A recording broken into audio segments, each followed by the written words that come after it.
Chers parents, chers frères, chers camarades africains et africaines, panafricains et panafricaines, bonsoir. Désormais, nous passons de Herman le Patriote au Maasai, puisque tous ceux qui me connaissent depuis 2018, où j'ai lancé la première fois ma chaîne YouTube, ok, pas cette chaîne, une autre chaîne YouTube, qui est toujours là, qui s'appelle Herman l'Équaliseur aujourd'hui. Cette chaîne YouTube, je me faisais appeler le Maasai. Et mes abonnés m'appelaient le gouverneur de la Maasailand. Si tu es parmi ces personnes que tu continues de me suivre jusqu'en 2025, il faut te signaler. Et les Togolais étaient mes premiers followers, les Togolais. J'étais pas encore dans le panafricanisme, pas du tout. Il n'y avait même pas encore panafricanisme. Donc, nous revenons, j'ai décidé de revenir avec mon nom, le Maasai, le gouverneur de la Maasailand. Désormais, appelez-moi le Maasai. Voilà. Alors, l'information d'aujourd'hui, comme vous le voyez en titre, c'est compliqué, hein? L'information d'aujourd'hui est triste, chers camarades. Selon plusieurs sites internet, et même CNN, NBC News, etc., etc., Trump retarde une frappe contre l'Iran. J'ai dit bien, Trump retarde une frappe contre l'Iran. Oui, parce qu'il y a un doute sur la bombe tant vantée, qu'on appelle le Bunker Buster. J'ai fait des recherches pour vous, chers camarades. Et donc, il y a un doute. Quel est le doute qui se plane sur cette bombe? Le site nucléaire iranien qui abrite les centrifugeuses, qui sont presque à 90% enrichies, capables de fabriquer une bombe nucléaire, est situé dans une montagne iranienne près de Qom. Q-O-M. Il y a une montagne là-bas. C'est en bas là-bas qu'ils ont creusé. Ok? Ce site nucléaire est profondément enfoui sous des couches de roches. Les grosses pierres là. Sous des couches de roches. C'est-à-dire il y a des roches d'abord. Avant maintenant de voir maintenant, avant de trouver maintenant les dalles. C'est-à-dire la dalle là. C'est un ciment pur, un ciment filtré, un ciment solide. Sur plusieurs couches. Et donc, ok, ce site est conçu pour résister aux frappes conventionnelles internationales. Et donc, pour les États-Unis, s'il s'agit de les neutraliser, selon les officiels, hein, les généraux, il faudra utiliser des armes très spécifiques, précises et très puissantes.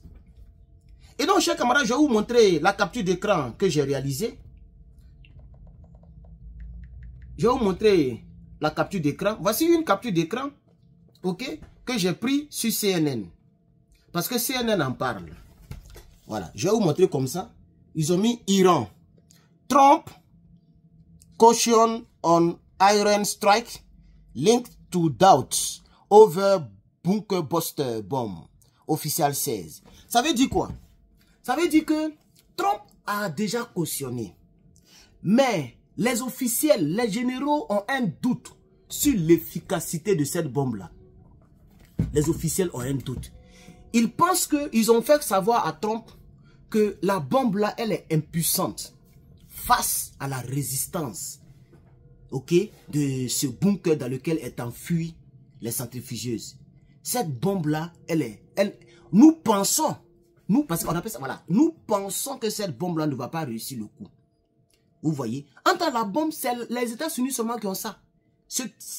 Les Iraniens ont aussi un prototype de ce genre de bombe, mais ça peut briser juste un peu avant de s'exploser. Ça ne va pas très en profondeur. Les Russes aussi ont pour eux c'est très faible par rapport aux Américains. Ok? Pour les Américains qu'ils ont créé, c'est pourquoi ils ne veulent pas vendre ça à un pays. Ils ne veulent même pas donner ça à Israël pour qu'Israël l'utilise. Parce qu'ils ne veulent pas que personne ait accès à la technologie. Donc, le vrai nom de la bombe, c'est le GBU-57 MOP. GBU-57 MOP. MOP qui veut dire Massive Ordnance Penetrator. Penetrator. Voilà. Donc, lui, il rentre. Voilà. Donc, c'est une bombe qui est conçue pour percer les bunkers les plus profonds du monde. Elle a été utilisée pour éliminer Ben Laden, mais elle n'était pas encore améliorée à ce type. C'est la petite version qu'ils avaient fabriquée pour Ben Laden. Et ça a réussi. Donc, ils ont fabriqué une lourde version qui peut être transportée seulement par le B-2 Spirit. L'avion qui est comme l'oiseau là. Voilà, c'est ça seulement qui peut transporter ça. Elle pèse environ 14 tonnes. Et elle pénètre jusqu'à 60 mètres de béton renforcé. On n'a pas dit de terre. Le béton renforcé là. La bombe peut casser ce béton pour aller sur 60 mètres avant de s'exploser. C'est une folie. Mais malgré ça, j'ai dit bien malgré ça, les officiels américains disent, on fait savoir à Donald Trump ce matin, aujourd'hui ce matin, que cette bombe-là, nous pensons que elle ne peut pas réussir. Il faut prendre d'autres mesures plus vastes et plus puissantes. C'est de ces mesures-là que nous allons parler, chers camarades. Nous allons parler de ces mesures-là dans les quelques minutes qui suivent. Mais le Massaï vous demande donc de mettre beaucoup de j'aime, beaucoup de partage, humblement, hein, voilà. Ce n'est pas une obligation, mais c'est une manière de soutenir votre gars, votre frère, et ça permet à ce que la page soit recommandée. On y va. Et donc, chers camarades, certains responsables militaires estiment que cette bombe, ok, qui ne peut être utilisée seulement par le B2 Spirit, le B2 Spirit c'est-à-dire pour le décoller, pour venir là, c'est-à-dire il faut dépenser au moins 300 à 400 000 $. Le carburant de ça bouffe carburant, kérosène si vous voulez, je ne sais pas. Et c'est un avion très compliqué. Et donc, les officiels disent que, ok, au lieu de risquer de frapper avec cette bombe, et puis elle sera inefficace, il est possible d'utiliser le nucléaire. Parce que le nucléaire peut non seulement rendre ce village-là, hein, ces montagnes, ces roches-là, c'est-à-dire tout l'espace où ils vont déposer invivable. Donc les gens même n'iront plus là-bas pour dire qu'ils vont faire centrifugeuse.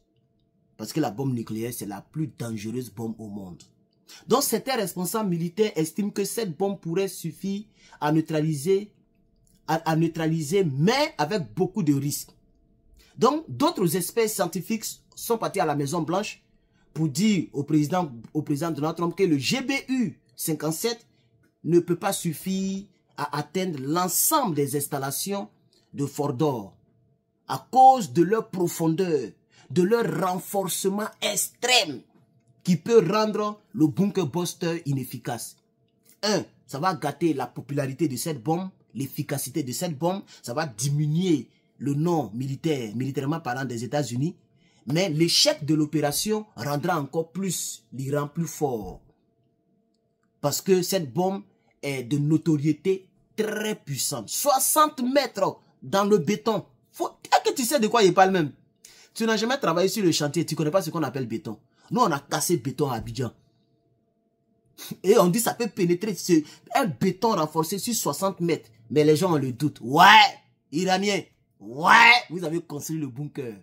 Vous faites peur, chers camarades. Il faut mettre en commentaire, vous faites peur. Et il faut m'appeler le Massaï à partir d'aujourd'hui, chers camarades. Appelez-moi le Massaï. Je suis fier d'être africain. Je suis un Massaï, chers camarades. Vous voyez? Alors, quelle a été la réponse de Trump? Pour terminer la vidéo très rapidement, puisque nos abonnés ont un problème d'Internet. Trump a rejeté officiellement et rapidement l'option nucléaire. Parce que là, ça va très loin. Oui, malgré la pression de certains conseillers directs de Trump, Trump a refusé catégoriquement. C'est-à-dire ça a été catégorique et rapide. Il dit non, pas le nucléaire sur Iran. Pas le nucléaire. Voilà, il a refusé le nucléaire. Et donc, chers camarades, je vais m'arrêter là. Voici l'information que je voulais apporter à votre connaissance. Je vous reviens et donc avec d'autres infoanalyses, avec d'autres éditions spéciales. C'était le Massaï depuis sa position. Que Dieu te bénisse et que Dieu te donne longue vie. Je vous reviens tout à l'heure, incessamment.